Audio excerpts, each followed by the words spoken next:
sorry, who's on the screen? Your Honor, that's going to be the mother of the deceased victim. Do you have her sit still?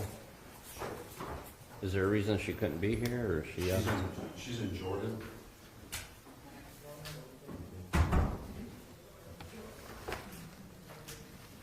The victim's Lee, or no? The deceased victim, Your Honor. Lee survived. Yes.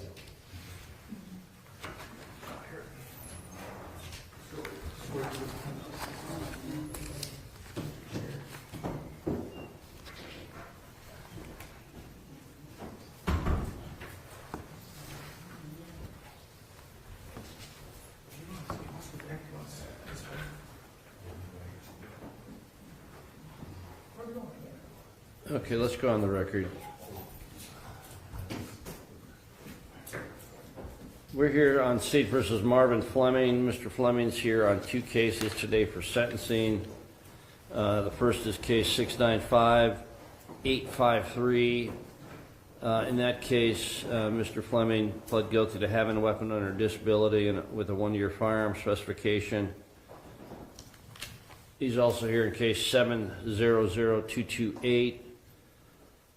This is a much more serious case. This case originally involved an indictment which added capital murder specifications. Mr. Fleming has pled guilty to aggravated murder as amended in count 1 with a 54-month firearm specification, and he pled guilty to felonious assault, a second-degree felony in count 15 with a 1-year firearm specification. Ms. Robertson is here on the 695 case and representing Mr. Fleming. Ms. Jameson and Mr. Mack are present on the 700 case representing Mr. Fleming. The court ordered a pre-sentence investigation and one was not received at all. It's my understanding Mr. Fleming refused to cooperate in the pre-sentence investigation process. I don't know why the probation department did not complete the other sections that did not require Mr. Fleming's cooperation. I did receive a sentencing memorandum from the state of Ohio, which I have received and reviewed. Counsel, are you ready to proceed with sentencing? On behalf of the state of Ohio, yes, Your Honor. Yes, Your Honor, on behalf of Mr. Fleming. Yes, Your Honor. Okay, what is the state going to present? Yes, thank you, Your Honor. At this time, the state of Ohio would like this court to review the video surveillance that was captured and that the Cleveland Police Department had the opportunity to put together.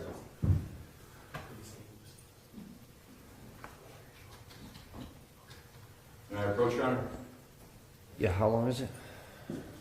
2 minutes and 31 seconds. Okay. Let me just put it right there.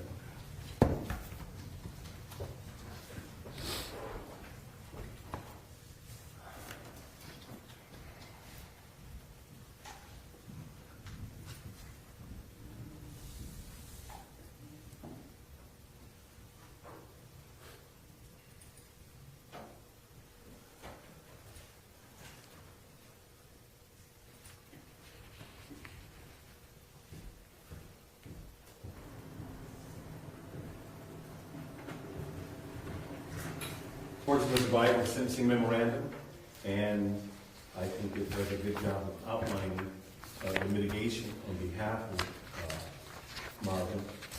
But I do want to highlight that Marvin came into this world with trauma, and he was in a situation where his mother was using alcohol at the time that he was born, and our mitigation specialist has identified the fact that it's believed that Marvin suffers from fetal alcohol syndrome, which impacts decision-making, impulse control.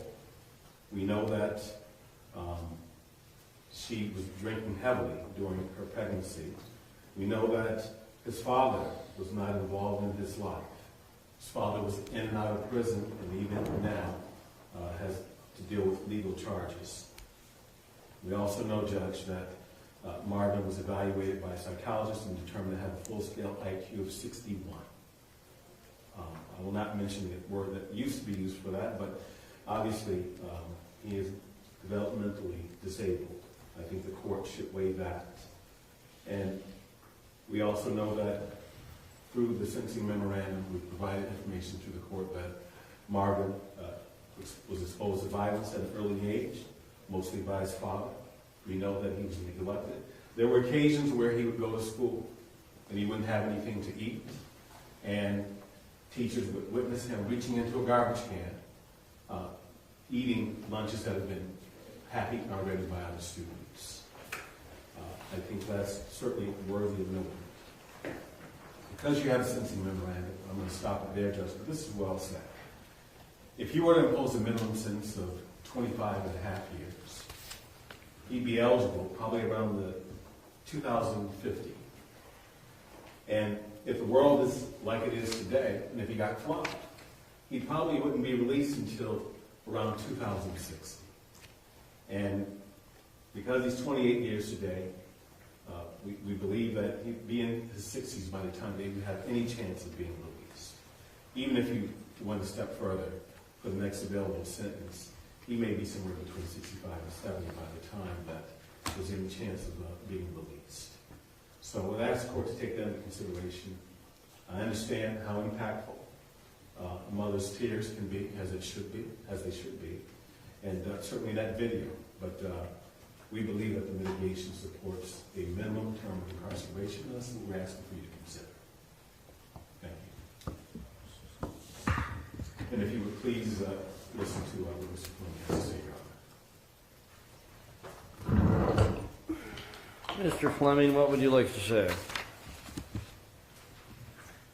First, I would like to apologize to the family and the victim, Robert Lee, about what happened. I'm truly sorry. If I can go back in time, I would change I would change everything about the situation. Like Robert Lee said, I should have just let the shit alone.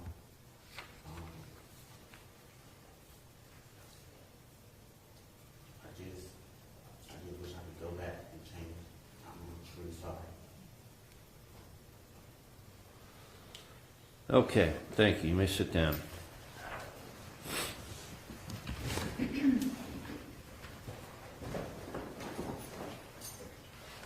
Okay, there's some boilerplate I need to read. I'm going to do it now on the felonious assault count, which carries with it Reagan-Tokes requirements. Mr. Fleming, you have a rebuttal presumption that you'll be released from service of the sentence at the expiration of the minimum term, which I will be setting in a moment. The Department of Rehabilitation and Correction may rebut that presumption if at a hearing held, they make specified determinations regarding your conduct while confined, your threat to society, your restrictive housing, if any, while incarcerated, and your final security classification. If the DRC makes these findings, these specified determinations, and rebuts the presumption, they may keep you in prison after the expiration of what we call the minimum term.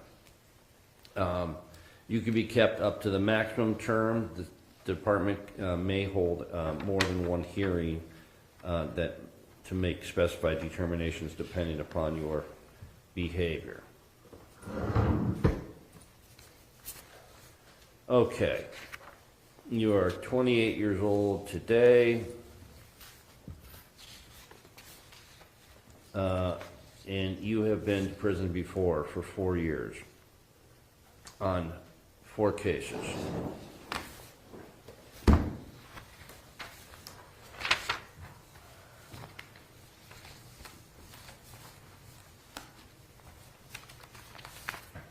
Your prior criminal history is not insignificant.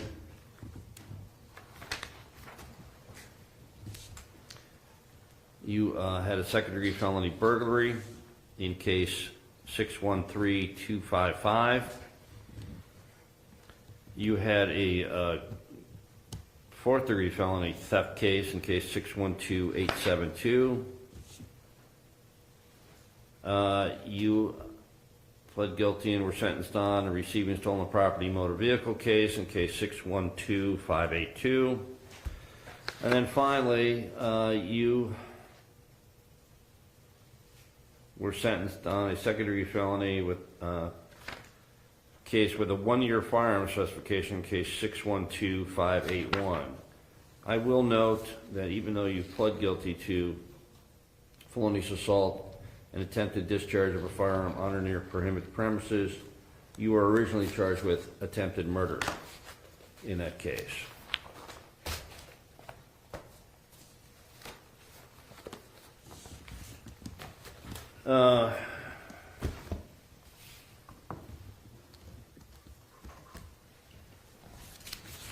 While this case was pending, we had numerous pretrials. You were always well-behaved and pleasant to deal with as far as defendants go.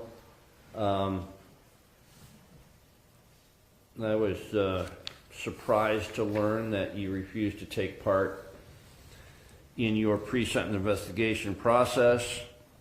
Mr. Mack has indicated that you grew impatient with having to wait 4 hours.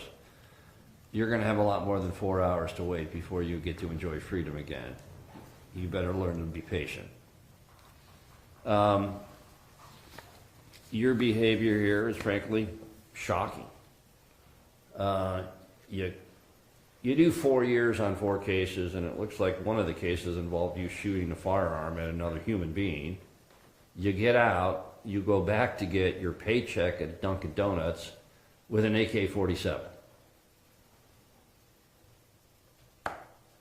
That's not a normal person.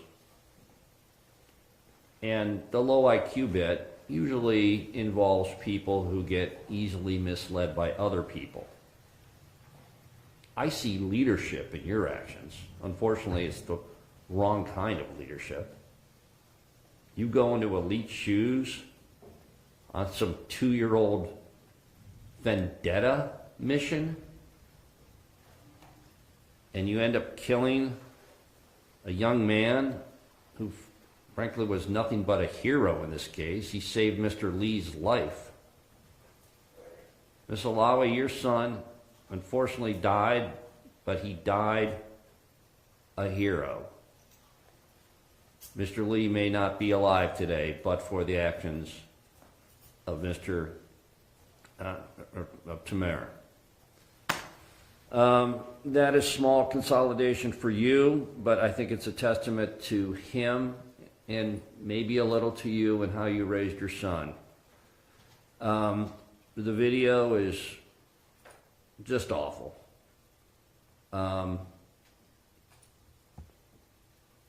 Mr. Fleming brings his brother in to take part in this misguided vengeance. The brother gets shot right away by Tamara and is now going to be a burden to someone for the rest of his life, and he'll likely be a defendant for his role in this. You still have the ability at least to walk around and use all of your limbs. Your brother doesn't. Mr. Lee has demonstrated just on coming up to the podium that he has permanently lost his full range of mobility. And Mr. Almaty will never breathe another breath because of your actions here. So while I appreciate the fact that you did enter into a plea agreement, that does not demean the seriousness of your conduct here. When you are allowed to roam amongst civilized society, bad things happen.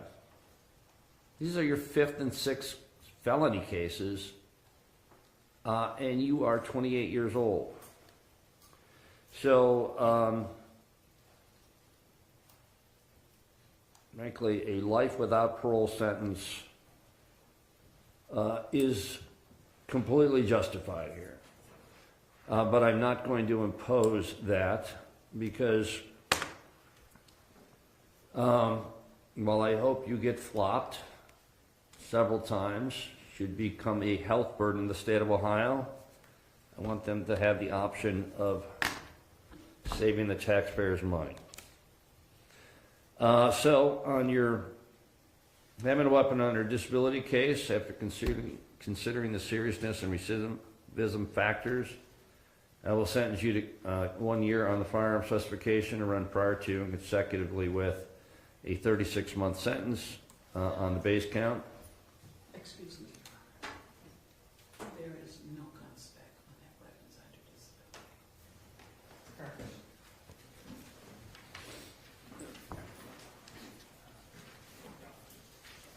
Thank you. You'll be sentenced to 36 months on count 3. In case 700-228, I will sentence you to 54 months on the firearm specification to be served prior to and consecutively with life with parole eligibility after 30 years. On count 15, you will serve 1 year on the firearm specification to be served prior to and consecutive with an 8-year minimum term up to a 12-year maximum term on the base count. By operation of law, both firearm specifications are to run consecutively. You will serve 5.5 years before your life sentence commences.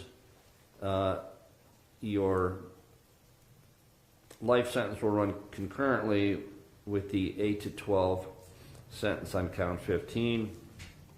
You have 30 days to file a notice of appeal. In your having a weapon under disability case, you'll be subject to post-release control following the release. And if you violate your post-release control, you face additional prison sanctions. I find it to be indigent. I'll waive your court costs. Counselor, is there anything else? Judge, the weapons under disability case, is that concurrent to That is aggravated murder as well? That is concurrent. Thank you. Okay. I order that you be remanded. Thank you, Your Honor. Thank you. Thank you, Judge.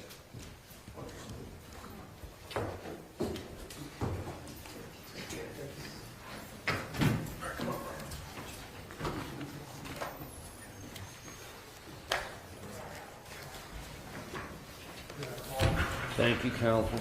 Thank you, Judge. Thank you, Judge.